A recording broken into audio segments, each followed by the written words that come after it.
Et bonjour et bienvenue dans Critique biaisée les amis, avec l'apéreco, l'émission qui vous permet de découvrir des choses à regarder cette semaine ou les 15 prochains jours. Et je suis avec mes compères Olivier, coucou. Salut. Romain. Et bonjour. Et moi-même, Thomas. Salut. Coucou, Critique biaisée revient Salut, une Thomas. semaine. Salut, bonjour, comment allez-vous? Tous les 15 jours, donc du coup, pour vous proposer dans une émission très courte, sur un format très court, nos recommandations, Olivier, Romain et moi-même. Mais avant de rentrer dans ces séries ou films qui nous ont intéressés cette semaine, juste s'il vous plaît, nous ne sommes pas en train de mendier, nous faisons appel à votre gentillesse, votre bienveillance, chère communauté. N'hésitez pas à mettre une note sur Apple Podcast, à nous noter, à laisser un petit commentaire, cela nous aiderait énormément. Nous vous aimons, sachez-le, et nous aimerons toujours, même si vous mettez une super note à Critique biaisée sur Apple Podcast. Moins. Oui. Si vous aimez, n'hésitez Parce que s'ils mettent pas de notes, moi je les aime beaucoup moins déjà. Enfin, je préfère être honnête, d'accord. On va pas. Moi, faire je vous semblant. aimerais. Non, mais je vous après, aime. voilà. Moi qui aime tout, je Mais toi, vous t'aimes aimerais également. Ouais, c'est vrai.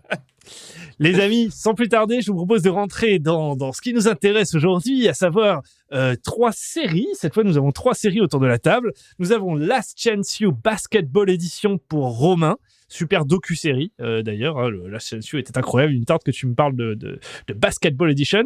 Olivier, The Expanse, la dernière saison étant fantastique, vraiment incroyable. Et tu vas nous parler de The Expanse Il a dans son ensemble. adoré, je pense. Je crois que je parle de The Expanse, mais oui, vas-y. Elle est facile. On vient de se faire tacler par sa femme pendant toute une après-midi qui nous a dit c'est pas The Expanse. The Expanse, c'est The Money. The Expanse, c'est la série, pardon. So, The Expanse. OK. Et pour ma part, Ginny and Georgia, dont je vous parlerai, une teen série, mais qui est bien plus en réalité. Je propose de commencer par Romain, qui va nous parler du coup de Last Chance You Basketball. C'est parti. Et c'est parti. Donc, du coup, Last Chance You, qui est sorti mercredi sur Netflix.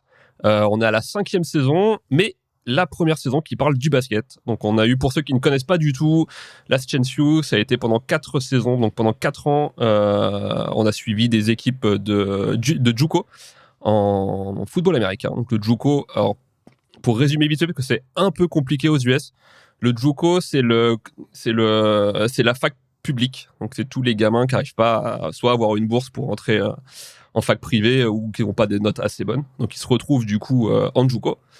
Et en JUCO, leur but c'est de briller pour essayer de rechoper au bout de 2 ans du coup avoir leur diplôme et de repartir en fac privée, parce que le Graal c'est de jouer en NCAA, donc qui est vraiment l'antichambre de soit de la NBA soit de la NFL. Donc tous les pros passent par là, c'est obligatoire. Il y a 2 ou 3 exceptions où les jeunes sont passés direct de college à NBA, mais il y en a, de mémoire, j'en ai qu'un là, c'est LeBron James, donc c'est pas n'importe qui. Donc voilà, là du coup, dans cette saison, on va parler de basket. Donc on part en JUCO et on va trouver des gamins qui n'ont pas vraiment de chance, certains qui sortent de prison, qui cherchent à s'en sortir par tous les moyens, à sortir de la pauvreté. C'est pas simple. On a souvent, c'est souvent leur dernière chance. S'ils s'en sortent pas là, c'est compliqué de ce qui va leur advenir, quoi. Donc on les suit pendant toute une saison avec un montage exceptionnel, une super réalisation. Même la narration est top. On se croirait par moments sur une fiction tellement c'est bien, alors que c'est pas du tout une fiction. On est vraiment au cœur des gamins, au cœur de leurs sentiments, de leurs émotions, de comment passer outre les problèmes qu'ils ont dans la vie de tous les jours, pour essayer au final de réussir et de décrocher une bourse pour finir à UCLA ou pour finir vraiment dans l'antichambre de la NBA et pourquoi pas rêver un jour de finir en NBA. Voilà, c'est à peu près. C'est bien plus complexe que ça, mais c'est du même acabit que moi la première saison avait complètement retourné avec à la fois le coach qui était incroyable et l'éducatrice, celle qui était plutôt le coach des élèves entre guillemets, était oufissime. C'est du même acabit, on va retrouver ce double à la fois la notion scolaire, très scolaire, et la notion sportive aussi dans celui-là. On a moins le côté scolaire dans celui-ci. Après, c'est différent parce que du coup, on est à Los Angeles. Donc, c'est East Los Angeles qu'on est. Et du coup, ils vivent pas dans la fac. Et donc, ils ont vraiment des apports. Donc, ils sont vraiment pas H24 dedans. C'est vraiment différent de la première saison où c'était vraiment que ça. Et là, on a un coach qui est très cool, très chrétien. Vous allez voir, il croit à fond en Dieu et ça tourne autour de ça, en fait. Mais c'est très différent. C'est très différent du football américain. Parce que on voit que c'est pas la même chose. Et vous allez voir, c'est très cool. Ok, charmé, superbe. Bah, merci Romain. Ça donne envie. Moi, j'avais vraiment adoré. Je suis même si je connais très peu le foot américain, c'est un truc qui m'a vraiment fait aimer à la fois le sport et la méthode qu'il y avait derrière. Donc, il me tente de voir ce que ça donne sur le basket. Olivier, je sais pas ce que t'en penses. Tu vas kiffer, je pense. Toi, t'es pas. Oui, moi le sport, hein, c'est mon dada. J'ai envie de te dire. Et c'est marrant parce que pendant que t'expliquais, j'ai vraiment aucune idée de ce dont t'es en train de parler. Mais alors zéro. Et pendant que t'expliquais le délire, je voyais Koh-Lanta. Je les voyais sur des sur des bûches au milieu d'une plage, en train de dire mais lequel va aller à UCLA et en me disant putain mais c'est un peu horrible ça. en fait, parce qu'en fait tu suis des gens etc. mais avec un côté très télé-réalité où tu te demandes lequel va vraiment s'en sortir et lequel va finir très mal. Du coup voilà, c'est ça l'image que j'avais, mais j'ai vraiment zéro info sur ce que c'est, donc Mais ça se regarde ça a l'air même cool, sans. mais je crois pas être dans la cible. Bah, ça se regarde même sans. Moi, je l'avais regardé parce que je suis pas trop dans la cible non plus. En foot US, j'y connais rien. Mais en fait, t'as un côté à la fois docu-série un petit peu qui te fait comprendre certains trucs et tu t'accroches aux jeunes, tu comprends un peu leurs sentiments, leurs sensations. Comme disait Romain, tu rentres un peu au cœur du truc. Et c'est ça que j'avais aimé, moi, plus que le côté sportif au final. Oui, le sport est pas au cœur de la série. On n'apprend pas, t'apprends pas un poste de basket. Enfin, c'est le fil rouge. Mais c'est tout ce qu'il y a autour qui est bien plus important au final. C'est comment ces gamins vont s'en sortir alors qu'ils partent vraiment avec peu de chance dans la vie, quoi. Les amis, on enchaîne parce que on s'était dit 10-15 minutes maxi. Olivier, The Expanse, à toi. Oui, allez, The Expanse, dont la note hallucinée est de 4,4 sur 5, 8,5 sur 10 sur IMDb. Donc on est plutôt quand même dans une super note. Je vais pas trop vous détailler le plot de la série, puisque déjà il est plus ou moins réussi en fonction des saisons. On est actuellement à la 5e saison. Mais disons quoi que c'est un space opéra. Je vais essayer de le résumer globalement comme ça. Tout se passe au 24e siècle, dans un monde où l'humanité a colonisé le système solaire. Donc sur Terre, la situation est pas jojo. Voilà, c'est le terme technique. C'est pas jojo. Il y a de la pollution, une population, enfin une économie en berne et haute joyeuseté. Donc c'est un peu, si on devait le résumer, la vieille Europe, quoi, la vieille société vieillissante. Sur Mars, il y a une population très éduquée et militaire qui a été un peu sélectionnée pour ses compétences et qui a formé, après plusieurs décennies, peut-être siècles, qui a formé son propre gouvernement, qui a fait complètement sécession avec la Terre. Là, le développement économique est florissant, tout le monde est même réuni autour d'un destin commun, d'un rêve commun qui est de terraformer Mars. Donc c'est un peu, je trouve, les US du XXe siècle, quoi. Enfin, t'as les laissés pour compte, qui sont les Belters, qui sont une population de mineurs qui vivent dans la ceinture d'astéroïdes et qui sont là pour extraire les matières nécessaires au développement des deux précédentes sociétés. Donc, on est globalement dans une société avec très peu de profits, une économie vraiment pas terrible, très peu de droits, peu de représentation dans les différents autres mondes. Donc c'est un peu les pays en voie de développement, quoi. Alors pourquoi j'aime et pourquoi je recommande ? Parce que vous l'aurez compris, c'est une œuvre qui est ambitieuse. Il y a une toile de fond qui est assez complexe dans cet univers-là.